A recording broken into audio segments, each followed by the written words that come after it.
ئەنجومەنە نیشتیمانیا کورد لە سووریە داخویان یەک دەربارەی پێشفەچوونن ڕۆژە ئالا کوردستانی بەڵاو کرد و تێدەگوت و ئەندام و ئالیگرن ئەنەکەسە ڕۆبنیرۆ ڕاستی ئێریشان ژێ ئالیە چەکدارن جوانێن شۆڕەشگەر بەهاتن.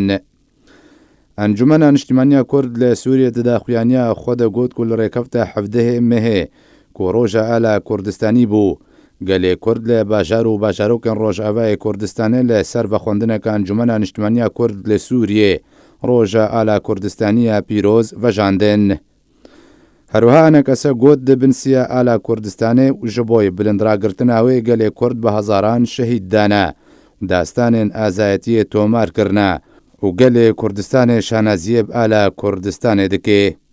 Encumena Niştimaniya Kurd li Sûriyê got ku dema gelê Kurd mijûl lê vejandina Roja Ala Kurdistanê bû lê bajarê Dirbêsiyê çeteyên ciwanin şoreşgeriyên ser bi PKK Robnîro êrişî endam û alîgirên Encumena Niştimaniya Kurd li Sûriyê kirin.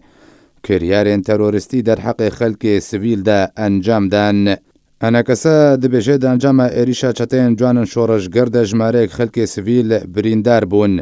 Yek ji wan Nîzameddîn Elîko bû ku bi giranî birîndar bû bo nexweşxaneyê hate ve guhastin te ku çareseriyê werbigire. Encumena Niştimaniya Kurd li Sûriyê di daxuyaniya xwe de got ku çeteyên ciwanin şoreşger bi bombên molotov êrişî ofîsa enekese li bajarê Dirbêsiyê kirin. Di encama êrişê de tevaya kelûpelên ofîsa enekese şewitîn. Di daxuyaniya xwe de enekese îdaneya vê kiryara terorîstî kir û got ku îdî ev kiryar matirsiye li ser ewlehî û jiyana welatiyan durust dikin li navçeyên Kurdî.